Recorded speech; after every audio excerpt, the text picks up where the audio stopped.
बिस्मिल्लाहिर्रहमानिर्रहीम, अस्सलाम वालेकुम नाज़रीन। आप यूट्यूब और फेसबुक चैनल देख रहे हैं। मैं राना उज़ैर हूं।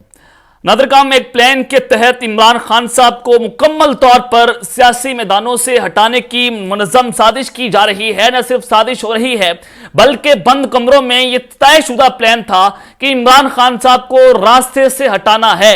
तो आज बाकायदा तौर पर उस प्लान को एग्जीक्यूट कर लिया गया है और इमरान खान अपनी सियासी जिंदगी के सबसे खतरनाक तरीन ओवर्स खेल रहे हैं और 27 साल पाकिस्तान तहरीक इंसाफ को बने हुए हैं। तो जनाब उस सब के अंदर अगर आप ये देखें कि इन 27 सालों में पाकिस्तान तहरीक इंसाफ पर इतना मुश्किल वक्त कभी नहीं आया जितना आज उन पर आ चुका है, लेकिन इमरान खान साहब अब तक डटकर खड़े हैं, वो डील नहीं कर रहे। तो इस सब के अंदर अब एक बहुत बड़ा फैसला हुआ है। जनरल आसिफ मुनीर साहब एक फैसला कुन खेल खेल रहे हैं और ये आग का खेल है।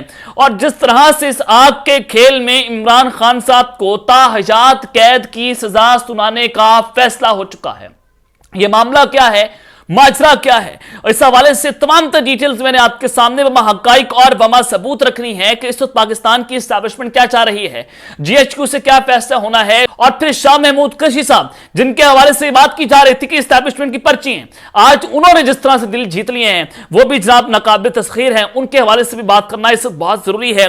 और फिर DGC ISI major general Faisal Nasir साहब जो हैं उनकी एक खुफिया रिपोर्ट लीक हो चुकी है। वो तमाम डिटेल्स आपके सामने बमा हकाइक और बमा सबूत रखनी है। लेकिन अगर आपने चैनल को सब्सक्राइब नहीं किया, चैनल को सब्सक्राइब कर लें, बेल आइकन को दबा दें, आने वाली तमाम तरह अपडेट्स आपकी खिदमत में बर वक्त पेश होती रहें। और फिर नवाज शरीफ साहब जो हैं वो उनकी वापसी के हवाले से मुकम्मल तौर पर तैयारियां हो रही हैं और ये सारा के सारा डील का हिस्सा है और उनको डील के तहत पाकिस्तान लाया जा रहा है। इसमें एस्टैब्लिशमेंट की खुशनुदी हासिल है, आप बात इसको तस्लीम करें या ना करें। और ये एक पूरा परसेप्शन तैयार हो रहा है कि जैसे नवाज शरीफ साहब जो हैं वो एंटी एस्टैब्लिशमेंट बयानियां लेकर सामने आ रहे हैं, वो जनरल बाजवा साहब का एहतसाब चाहते हैं, वो जनरल फैज हमीद का एहतसाब चाहते हैं। लेकिन ऐसा हरगिज़ नहीं है। इन्होंने जनाब जनरल बादशाह को कौमी मुजरिम कहा, लेकिन उसी कौमी मुजरिम के घर जाकर जनाब इन्होंने चाय पी। इसी शहबाज शरीफ ने, इसी नवाज शरीफ के भाई ने जब वज़ीर-ए-आज़म बने तो चीन चेन ऑपरेशन के तहत उनके घर जाकर ये चाय पीते रहे और यही शहबाज शरीफ डिग्री में जाकर जनरल बाजवा साहब से मिलता रहा। और यही नवाज शरीफ साहब के जो नुमाइंदे जुबैर उमर साहब ये जनाब जनरल बाजवा साहब के पास जाकर डीले मांगते थे, उस वक्त ये कौमी मुजरिम नहीं थे। जब इसी जनरल बाजवा साहब को एक्सटेंशन दी गई थी और इस एक्सटेंशन के बदले जनरल बाजवा ने पीडीएम की हुकूमत को हम पर मुस्तरद किया, उस जनरल बाजवा कौमी मुजरिम नहीं थे। ये जनाब आपके सामने है कि एक पूरा ऐसा मनगढ़ंत बयानिया बनाने की कोशिश हो रही है और इस मनगढ़ंत बयानिए में आपको बताया जाएगा कि हम बहुत बड़े एंटी एस्टैब्लिशमेंट हैं, हम वोट को इज्जतों का बयानिया लगा रहे हैं। लेकिन जनाब ऐसा हरगिज़ नहीं है, क्योंकि इस बयानिए से ये इमरान खान साहब का वोटर तोड़ने की कोशिश करेंगे।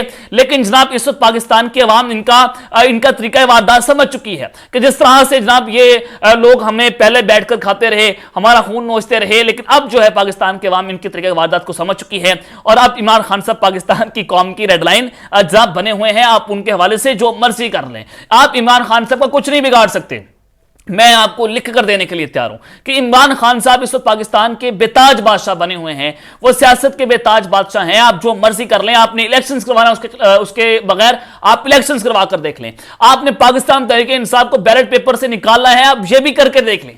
पाकिस्तान की अवाम ये इलेक्शन तस्लीम नहीं करेगी। और अगर पाकिस्तान तहरीक इंसाफ के बगैर पाकिस्तान में इलेक्शन हो गए तो जनाब पाकिस्तान में दोबारा से आप खाना जंगी की बुनियाद अपने हाथों से रखेंगे और फिर कौम सड़कों के ऊपर आपको नजर आएगी। आपने करक का जलसा देख लिया, वो एक अवामी रेफरेंडम था कि खौफ की फिजा के अंदर अवाम जिस तरह से वहां पर निकली और पेशावर में पाकिस्तान तहरीक इंसाफ का इतवार को जलसा, यानी कि कल वहां पर जलसा होने जा रहा है और वो भी कौमी रेफरेंडम होगा, अवामी रेफरेंडम होगा। और अवाम का फैसला आपके सामने है कि इस वक्त पाकिस्तान की अवाम कहां पर खड़ी हुई है, लेकिन अवाम का फैसला कोई मानने को तैयार नहीं है। आपने गैलप के सर्वेस भी देख ली हैं। इमरान खान साहब वाज़ेह तौर पर पाकिस्तान के सबसे मकबूल तरीन लीडर हैं और यहां तक के इमरान खान साहब के जुड़े लोग जो हैं वो इस मकबूल तरीन हैं। और बाकी पार्टी के जो लीडर्स हैं, यानी कि जिसमें नवाज शरीफ आते हैं, शहबाज शरीफ साहब आते हैं, वो इमरान खान साहब के जो सब क्लास लीडर हैं, जिसमें शाह महमूद कुरैशी, चौधरी परवेज इलाही साहब जो हैं वो नवाज शरीफ से ज्यादा मकबूल हैं। ये आपके लिए समझना जनाब इस वक्त जरूरी है कि इस वक्त इमरान खान साहब जो है उनका तूती बोल रहा है। न सिर्फ उनका तूती बोल रहा है बल्कि उनके साथ जुड़े लोग जो हैं, जो इस वक्त जेलों के अंदर हैं, वो बहुत मकबूल होते चले जा रहे हैं। तो इमरान खान साहब जो हैं वो पीटीआई हैं और पीटीआई का नाम है इमरान खान साहब। जहां पर खान साहब होंगे वहां पर पाकिस्तान की अवाम जो है उनका साथ देगी। तो पाकिस्तान पीपल्स पार्टी के रहनुमा हैं खुर्शीद शाह साहब, उन्होंने गुफ्तगू की है कि नवाज शरीफ को पैगाम पहुंचाया था कि महाजराई की सियासत को तर्क कर दें, मुजरिम को सुप्रीम कोर्ट जमानत दे देगी तो बड़ा मुश्किल है, क्योंकि नवाज शरीफ को जमानत मिल गई तो अदालतें फिर से गुड टू सी यू हो जाएंगी। यानी कि पीपल्स पार्टी जो है वो अब नवाज शरीफ को मुजरिम कहना शुरू हो गई है और अब पीपल्स पार्टी अब नया बयानिया बनाती हुई नजर आ रही है। और जनाब इस सब के अंदर नवाज शरीफ को पैगाम पहुंचाया, उन्होंने कहा है कि नवाज शरीफ इंतकाम की सियासत छोड़कर मामला अल्लाह पर रखा है तो अच्छी बात है। और उन्होंने कहा कि सियासत में कभी बदला नहीं लिया जाता, अलबत्ता वोट के जरिए इंतकाम लिया जाता है। और खुर्शीद शाह ने कहा कि नवाज शरीफ अगर वापस आते हैं तो पीपल्स पार्टी उन्हें खुशामदीद कहेगी। हमने हमेशा नून लीग की मदद की है, मिसाकी मैशत पर अमल किया है, हम कभी नवाज शरीफ के खिलाफ अदालतों में नहीं गए हैं, हम कभी नून लीग से झगड़ा नहीं करेंगे, हमेशा उनकी मदद की है। नवाज शरीफ की तबीयत ठीक नहीं, ऐन वक्त पर क्या फैसला होता है मुझे नहीं पता। तो जनाब ये सारी चीजें आपके सामने है कि किस तरह से एक नया सियासी गंद जो है वो पकने जा रहा है, एक बहुत बड़ा लावा जो है पक रहा है। लेकिन जनाब इस सब के अंदर मैं आपको जो है वो एक बहुत बड़ी खबर देना चाहता हूं मेजर जनरल फैसल नसीर साहब के हवाले से। इमरान खान साहब ने एक ऐलान किया था जब उन पर कातिलाना हमला हुआ था, उससे पहले वो बात कर रहे थे कि उनको बंद कमरों में कत्ल करने की साजिशें हो रही हैं। जब उन पर हमला हुआ, कातिलाना हमला होता है, तो उसके बाद उन्होंने कहा कि मेजर जनरल फैसल नसीर इस कातिलाना हमले में मुबैना तौर पर शामिल हैं, उन्हें जनाब ये हमला करवाया। अब मेजर जनरल फैसल नसीर साहब जो है वो डीजीसीआई ऐसा ही हैं, उन पर यह इल्जाम लगा। लेकिन जनाब ये सारी चीजें आपके सामने थी कि उस वक्त फिर पाकिस्तान की एस्टैब्लिशमेंट खुलकर खान साहब के खिलाफ सामने आ गई कि इमरान खान साहब इसका नाम क्यों लेते हैं। तो जनाब अब जो है वो ट्विटर के ऊपर यही लोग जो हैं, यानी कि जो एस्टैब्लिशमेंट के अंदर के लोग हैं, वो अब एक बयानिया बनाना शुरू कर दिया। अब इनके पास कुछ फेक अकाउंट्स होते हैं, उन फेक अकाउंट्स के जरिए ये इमरान खान साहब के खिलाफ एक ऐसा बयानिया बनाते हुए नजर आ रहे हैं। और यही खबर जो है वो अहमद मीर साहब ने पहले भी एक ब्रेक की थी और इसमें बताया गया था कि मौजूदा जो पीडीएम की हुकूमत थी, उस हुकूमत में उससे पहले खान साहब की चूंकि गवर्नमेंट थी, खान साहब की गवर्नमेंट के अंदर बहुत सारे ऐसे बेतहाशा कत्ल हुए, जिसमें आपने देखा कि खादम रजीर साहब जो हैं उनकी एक पुरस्कार मौत जिसने बहुत सारे सवालिया निशान खड़े करके रख दिए थे।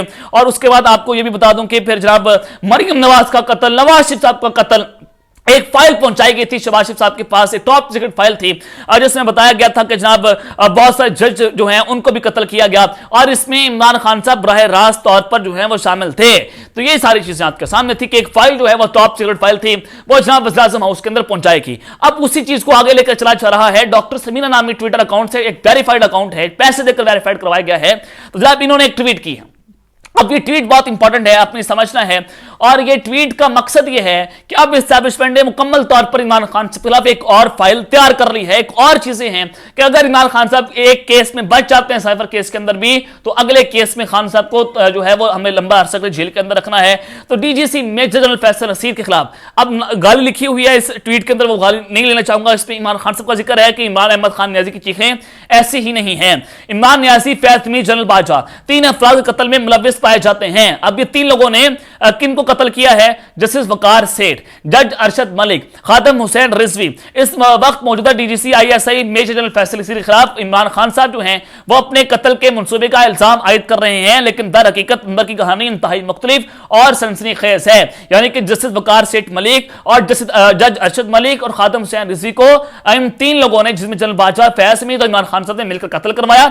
मरियम नवाज के कत्ल की प्लानिंग की गई है। तो लिहाजा इमरान खान साहब ने उस बयानी से पीछे हटने के लिए इमरान खान ने अपने ऊपर कत्ल का इल्जाम जो है वो मेजर जनरल फैसल नसीर पर लगा दिया है। अब ये क्यों लगाया गया है? और मौजूदा डीजीआईएसआई तहकीकात ये कर रहे हैं कि इन 3 अफराद के कातलों तक पहुंच चुके हैं और आखिरी इत्तलात के मुताबिक ये तीनों अफराद किसी बीमारी से नहीं मरे, इन्हें मुख्तलिफ अक़साम के जहर देकर कत्ल किया गया है।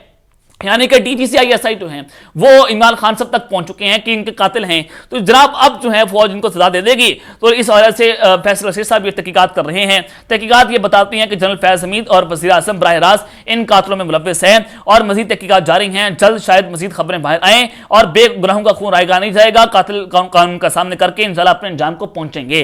ये जनाब इस वक्त बहुत अहम पैगाम जो है वो इमरान खान साहब को पहुंचा दिया गया है। ये अब तक की एक बहुत बड़ी खबर है। अब इन्हीं ट्वीट्स के जरिए, इन्हीं अकाउंट के जरिए जो है वो बयानिया बनाया जाता है। आप सबको पता है कि 50 जो हैं वो तैयार किए जाते हैं। इन लोगों ने हमेशा ये सारा कुछ काम किया है और इन अकाउंट के जरिए एस्टैब्लिशमेंट जो है वो इमरान खान के खिलाफ आपको एक बयानिया बनाती हुई नजर आएगी।